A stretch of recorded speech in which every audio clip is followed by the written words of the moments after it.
Welcome, welcome, welcome, welcome. Big squad in here.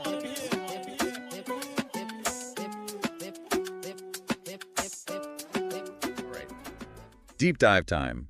Today, we're tackling the history of Forex trading. Ooh, Forex. Sounds complex. It can be, but we've got a great guide. We're using this piece called Storytelling by ForexBuzzKenya. ForexBuzzKenya, are they like experts? They keep things pretty fun and informal, which I like, and they actually have some super interesting points. Like, did you know Forex trading basically goes back to, like, ancient spice trades? Really? Yeah, and get this, they talk about how scandals used to rock the markets via telegraph. Telegraph, huh? Yep. Old school. Yep. Oh, and they even mention teenagers trading Forex from their dorm rooms these days. So yeah, we're covering a lot of ground today. Ready to jump in? Absolutely, let's do it. Okay, so ForexBuzzKenya starts with this really relatable example. Imagine you're a teenager, right, back in ancient Greece, Okay, I'm picturing it. Togas and all. and you're craving some exotic spices from India. But back then, no Amazon Prime, right? Nope, no instant gratification. So how did you get what you wanted? Bartering. You traded something you had for something they had. ForexBuzzKenya uses this to show how currency exchange, in its simplest form, has been around forever. That's a really cool way to think about it. Everyone understands wanting something and figuring out how to trade for it. Exactly. Like, you've got olive oil, they've got peppercorns, boom, a deal is struck. Pretty simple. But of course, as trade rates expanded and empires grew, bartering just got, well, Complicated. way too complicated. How do you put a fair value on a camel, right? Like, how many bolts of silk is that worth? Or gold for spices from a completely different part of the world? Yeah, that sounds like a nightmare to try to figure out. Total chaos. And that's where the need for a more standardized system came in. Enter the money changers in the Middle Ages. Ah, yes. The original currency traders. ForexBuzzKenya even calls them that. OG currency traders. I love it. Me too. So these money changers, they were like the middlemen. They facilitated exchanges between different kingdoms and all those different currencies, helped merchants navigate the increasingly complex world of international trade. I can see why they were so important. Without them, it sounds like trade would have just completely stalled. Right. It's like ForexBuzzKenya makes this funny comparison. They say money changers were kind of like the sneaker resellers of their time. That's a great analogy. I can totally see that. So we've got bartering, then money changers. What's the next big development in the history of Forex? Well, I'd say the real turning point comes with those global empires rising in the 15th and 16th centuries. Ah, yes. Exploration, colonization, all that. Exactly. Hmm.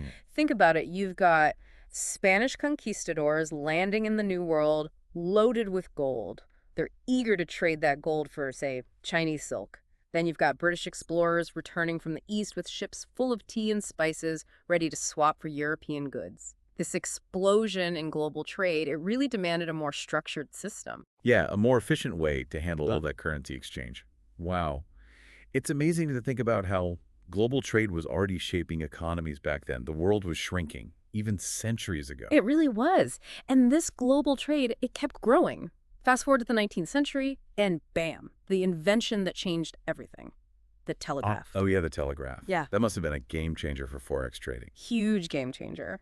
Before the telegraph, it could take weeks, sometimes even months, for news and market updates to travel across continents. But with the telegraph, traders could react to global events in real time. Imagine finding out about a political upheaval in Europe or a natural disaster in Asia. And instantly knowing how it could impact currency values. Exactly. It allowed traders to make those split-second decisions, to adjust their strategies on the spot. Trading became so much more dynamic. It really highlights just how interconnected the world was becoming. I remember ForexBuzzKenya had this really cool example about traders reacting to some royal scandal through the telegraph. It really shows how information became this crucial element in Forex trading and how quickly things could change. But all this rapid information, all this instant communication, it probably made the markets pretty volatile. Oh, absolutely. And that volatility was only amplified by what happened in the early 20th century. World wars, economic depressions, political instability. A lot of global turmoil. Yeah, and that's where central banks decided to step in and try to create some stability. Especially after the chaos of the world wars, everyone wanted a more stable global financial system. This led to the Bretton Woods Agreement in 1944. Bretton Woods. That rings a bell. It basically pegged most major currencies to the US dollar, which at the time was linked to gold. So A fixed exchange rate system. The value of your currency was directly tied to the US dollar. Exactly. It was an attempt to create this global currency handshake to bring some order back to the markets. Makes sense after so much global turmoil trying to stabilize things. But this handshake didn't last forever, did it? No, it didn't. By the 1970s, Bretton Woods started to crumble under pressure. A lot of factors contributed, but a big one was the U.S. deciding to abandon the gold standard. The gold standard, that's a whole other deep dive right there. It definitely is. Yeah. But going back to Bretton Woods, its collapse ushered in the era of floating exchange rates that we have today.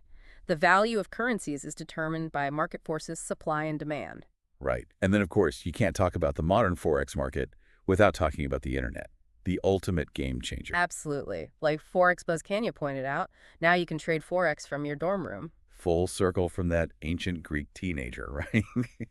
It's wild to think how technology has made Forex trading accessible to pretty much anyone. And that accessibility, it's a defining feature of the modern Forex market. Constantly evolving, always shaped by this constant flow of news, data, global events, all happening at lightning speed. So to sum it all up, Forex trading has come a long way, right? From bartering to this massive global digital marketplace. And it all reflects our increasingly interconnected world. It really does. And it makes you wonder, what are the implications of this accessibility for the future of global finance? Will we see even more individuals participating in Forex? What new technologies will emerge? Big questions. What will it all mean for the future of money and trade as we know it? It's definitely something to think about. If you're ready to go deeper into the world of Forex, I definitely recommend checking out ForexBuzzKenya's storytelling piece. Yeah, it's got some great resources for further exploration, a fantastic starting point for anyone interested in Forex. And that's our deep dive for today. Remember, knowledge is power, especially when it comes to the world of Forex. Absolutely. Until next time.